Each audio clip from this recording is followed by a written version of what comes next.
Hey guys, it's me, Hegrig. We are back for another video today. I am going to finish explaining, or not explaining, but looking at the Finalmouse and explaining my use over the last week and how it's been going. So here we go. So I took some B-roll of this beautiful Finalmouse. It's not great B-roll, but whatever. So the Finalmouse is an amazing mouse. It's one of those mice that I really wasn't expecting a ton out of. I wasn't expecting a ton of change in my gameplay. Wasn't expecting all kinds of, just like I wasn't expecting a difference because most mice that I've ever used have been pretty similar. I haven't noticed a difference when playing different video games. I haven't, it's never been an issue. This one's different. So let's just start with kind of my basic use and what I've been using it for. So I've been using it for CSGO, everyday driver kind of use. So just kind of like through Windows, navigating that kind of way. Internet, that's pretty, normal daily use. And then I've used it on, what other games have I played? I think I've mostly played CS this week. But I did get to kind of try it in a few other types of games, that I can't think of the name of right now, but that's the thing.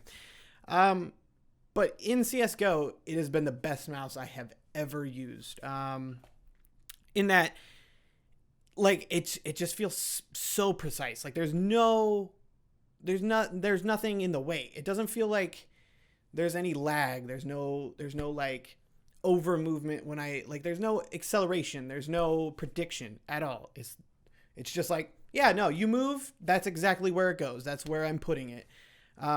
Which is amazing. It's the best mouse as in terms of sensors that I've ever used. Then we'll move on to the switches. So I think they're Omron base switches, which is like the, what is it called? The industry standard. That's what it is. And overall, I've had pretty good use with them. I would say that they're not anything special. They're not just it's a switch. It changed everything. It changed my entire life. But they do still feel very reactive. I felt like my presses were getting registered faster. Now, I don't know if that's just me feeling like it's doing that or if that's realistic, but it did feel like when I had clicked, even slight, the bullet was already flying. So that was great.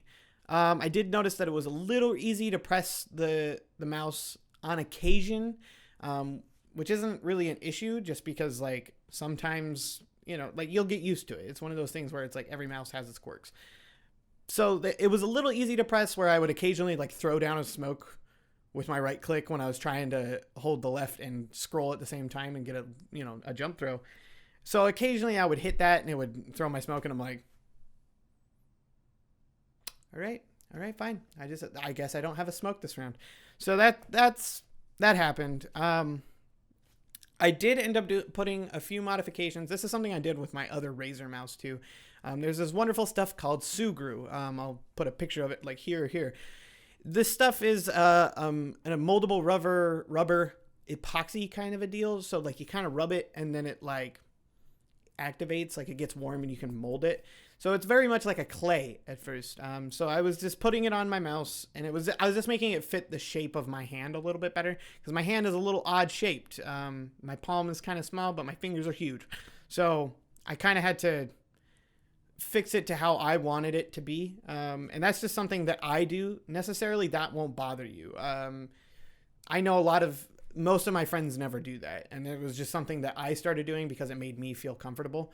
So if it's not your style to put Sugru on it, then, do your thing. But it just helped me grip the mouse and, not have such an issue, which is great. I'll show the video of it rolling around and you can see what I mean. Other than that, the DPI buttons is kind of a click until you figure out what DPI you're at, which is pretty standard. I mean, if it were Razer, you would have your whole load up thing, your driver, which it doesn't need that. It's driverless. So to have it be able to switch on the fly and you have to just kind of figure it out, I don't see that as necessarily an issue for the perks that you get from not having a driver. Uh, so other, I mean, like, it's a great freaking mouse. That's what I have to say about it. Um, the scroll wheel was a little tight and weird at first for me, which may be just build quality, just how it works. So I mean, but it works. I haven't had an issue with it. My bunny hopping has gotten better in CS, so take that as you will. And I use scroll wheel to be hop, so whatever. But it can get a little weird. It gets a little tough to pull sometimes, but it's not anything that's really a big deal. I still have plenty of force to make it go. It doesn't get stuck. It doesn't have any of those issues. So that's fine. Then we have the normal mouse buttons on the side. They're pretty normal. Here, I'll see if you guys can see them.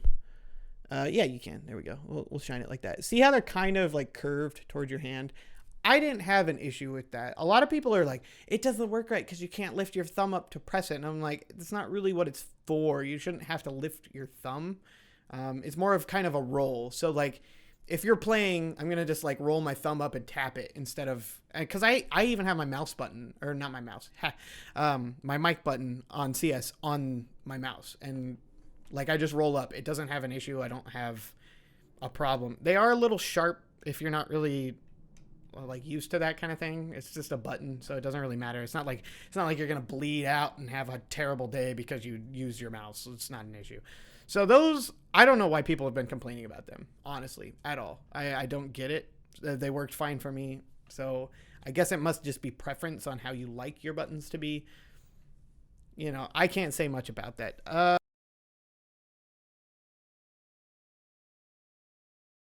All right, so there was a couple questions that people had in the comments. So I'll be answering those right now and expanding. So Bad Productions had a question. This channel is really, he just complimented the channel. Are there any worthy alternatives to this mouse which are suitable for the claw grip if money is no object? See, I do a hybrid where I put my palm on, but my fingers are still claw. So like for me, I haven't had an issue. And it's a super light mouse. So for claw grip where you don't have a palm on at all, I would assume, unless I'm calling it wrong, claw grip mouse. Let's just look it up. I just want to make sure that I got it right. That should be. Oh, okay, yeah, claw grip. All right, I was talking about fingertip grip. I'm wrong. But for claw grip, that's what I do. It's been great. I haven't had an issue. I honestly don't know about a ton of mice. I know that there is some competitors to this in the Zowie FK1 and or Zowie line of mice that have the 3310 sensor, and the what is it called? Just some of the rival series mice from what company is it? Steel series mice, not rival series. So realistically, as long as it has the 3310 sensor in it, you should be good. But if you were looking for something that's really light, so you don't have a hard time picking it up, that kind of situation, I would say that. For money, I honestly, this has been the best mouse I've ever used with a claw grip and everything, and it's been $60. So for me, it was a great purchase, and I honestly could not tell you of anything better for the money. So there's that. Then we have Codboy X. Wow, nice. That's great. That's a beautiful, beautiful name. Are you playing on a high hertz monitor? Yes, I play on a Asus VG248QE, which is 144 hertz monitor, very similar to the BenQ monitor that's 144 hertz, but it's quite a bit cheaper. You don't have to spend so much, and it works for me. I know Summit uses an Asus. I'm pretty sure he uses an Asus, and many other pros use the Asus VG248QE, and it has made miraculous differences in my gameplay, to where, like, I was playing on 60 hertz when I first started, and I couldn't really get better. There was a point at which it kind of stopped. But once I upgraded, I didn't have any issues. Like, it was just constant, perfect, like, across the board. And I feel like the reaction time is faster. I feel like I can see more. So if you're looking into a higher hertz monitor, definitely go with the Asus, because I think it's like $240 now. It's very cheap compared to a lot of the competitors that you can find. And once you get over, I think it's like 120, which I know 144 is technically over 120. I know how to math. It's still not a big deal. And a lot of monitors, you end up spending a lot more money for it being like, it's 244 hertz, even though we can't really discern the difference between 244 and 120. Like the return is diminishing at that point. So if that answers your question, I'm happy to help. If you have any more questions, please just leave it down in the comments. So that's pretty much all I've got today. I will say best mouse literally that I have ever used. I haven't had any issues. Nothing has been wrong with it. Nothing's kind of had an issue. I will do another update probably in a month or two, just to give you guys an idea of where it is after very long-term use, lots of thousands of clicks, and, you know, like really pushing it to its limits when I can. I'll do some more on the polling rate too and see if I can get it to have an issue at all. If I can force it to have an issue, then I'll talk about it. And that's about it. So if you guys enjoyed this video and the last, remember to leave a like down below. Maybe, you know, leave a comment saying hi and how beautiful I am, you know, these, yeah. And then I'll see you guys in the next video. Thank you for watching, and I'll talk to you later. Bye.